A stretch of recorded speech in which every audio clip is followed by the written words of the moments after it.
Hi.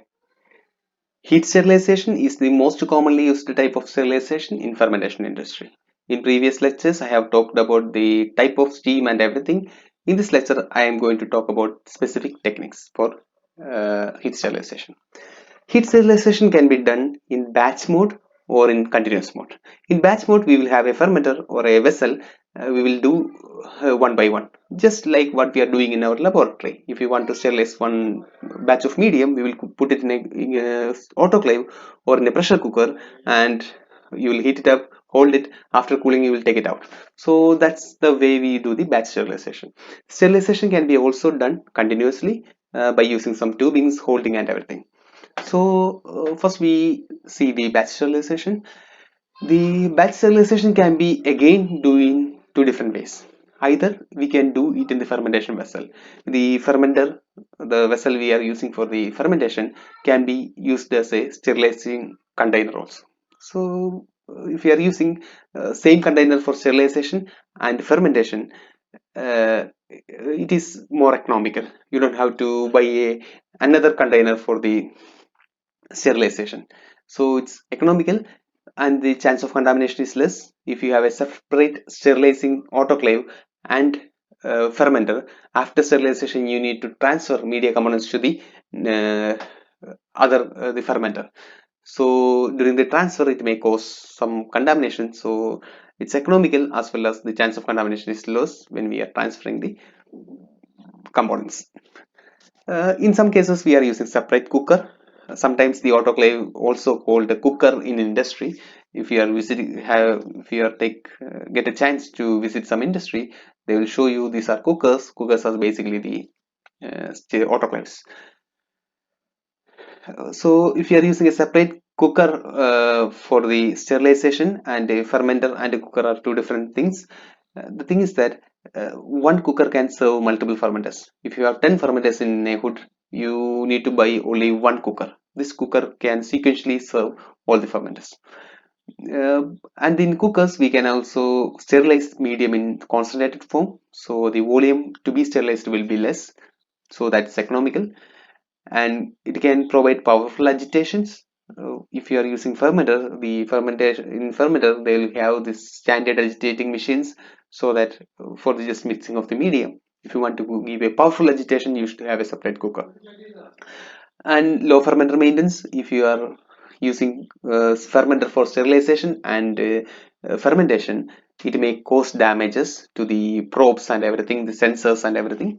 So if you are using a separate cooker, the chance of maintenance for the fermenters will be low, and it will also decrease the downtime. Downtime is the time required for to begin a fermentation once we complete one. So if we are completing one fermentation right now, here how much time we will take to start the another fermentation. If you are doing same container for the fermentation and sterilization, it will take long time, because after the fermentation you need to clean the fermenter, then you need to put the new medium, then go to the sterilization, and again start the fermentation. But if you have a separate cooker, the separate one, by the time the first fermentation is over, the separate cooker will sterilize the medium for you. So immediately after the fermentation, you can pump out the old components, just clean the media, and pump in the sterile medium to start the another round of fermentation. So downtime will be more. So we can either select the fermented sterilization, batch sterilization in fermentation vessel, or in a separate cooker. Next, we have continuous sterilization. Continuous sterilization is much more preferred than the batch sterilization, especially we are using higher large volumes. Continuous sterilization has three different elements: heating elements, holding element, and cooling element. So these are all done in tubings, and the continuous. So for heating, the continuous sterilization process has continuous heat exchangers. Heat exchangers are the equipments which actually heat up the medium. So for heating, we have continuous heat exchangers. For holding, we have insulated holding coils. So the insulated holding coils will keep the temperature of the medium at the constant level. It won't let it lose the heat. And cooling, in most of cases, we'll have two sequential heat exchangers. So heating, we have continuous heat exchanger. Holding, we have insulated holding coils. And for cooling, we have two sequential heat exchangers. And these things, the heating process and the cooling process, can be done in different ways. For heating, there is a direct way and indirect way. In indirect heating, there is a barrier between the heating agent and the medium. Here is an example of indirect heating. This is a spiral heat exchanger. Here you can see there is two coiling metal sheets. Actually, these are made of metal sheet. One is shaded dark and one is white. Uh, Through this dark region, we will be pumping our medium to be sterilized. To this white space, uh, we'll be pumping high temperature steam. So in between the steam and the medium, there is a metal plate. There is a stainless steel metal plate. So the steam is not in contact with the medium, but it is flowing to the adjacent containers separated by highly thermo-conducting material. So it will heat up the medium. So it's indirect heating. There is no direct contact with the uh, medium and the heating agent steam. We can either use plate or spiral for indirect heating. This is a figure of spiral design which has a higher surface area. The chance of cross contamination is also less, and it's actually self-cleaning. You don't have to clean it continuously. And there is also direct method. In direct method, what we'll do, we will inject the steam directly into the media. We don't have any barriers. We will inject just like sparges. We will add directly inject the steam into the media so that it will heat up very fastly. So the heating process, heat exchanges can be direct or indirect. So this is a figure of indirect heat exchanger. The medium is coming from here. Here is the raw medium starts. It will first go to a heat exchanger. It will have some setup to heating it up. So in this case, they actually use the media after sterilization to heat it up. The primary heating is done by the actually the media which just done the sterilization. So the raw medium first heat it up, use the old media, then it is heat up with the steam. So by using this two step, it will reach the temperature we want to hold it at. So medium come here, first it heat up with the old medium, then it heat it up with the steam to get into the desired temperature for holding 121, 138, whatever it may be. After the heating, it will go to a holding session. The holding session, we have a tubing which is insulated, and the flow rate is adjusted such a way that it will take the holding time to reach here.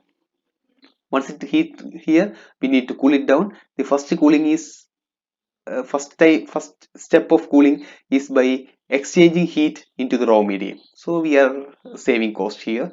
The heat of this holded medium is used to heat the raw medium. Then after that, we will cool it with the cool water. So the process will go continuously. We can continuously pump in the medium. It will go there the way, and we will continuously get the product. Next is by steam injection. It's a direct method. We are directly injecting steam, or we are bubbling the steam in the medium. It's have very short heating up time. You know that because we are directly, there is no barrier between steam and the water. It has very low capital cost. You don't have to buy a spiral or something like that. You just need a sparger to bubble the steam in the medium. Easy maintenance. There is no equipment, so maintenance is easy, and it has very high steam utilization efficiency. All the heat of the steam will be utilized by the medium. But the thing is that uh, in order to use this thing, we need to have a very efficient cooling mechanism. So in most of cases, we are using flash cooling using vacuum. So here is the image. Here's the raw medium. First, we are injecting steam into it. So to the raw medium, we are injecting superheated steam into the medium directly. So the medium will be heated up. Then we go to the holding session. So it will hold how much time we need to be holded to avoid contamination. After the holding, it will go to the flash cooler. Flash cooler use vacuum to cool it very quickly. So the method is very quick. The sterilization will happens in maybe less than 30 seconds or 1 minute. So that's it. There is so many advantages of continuous sterilization over the batch sterilization.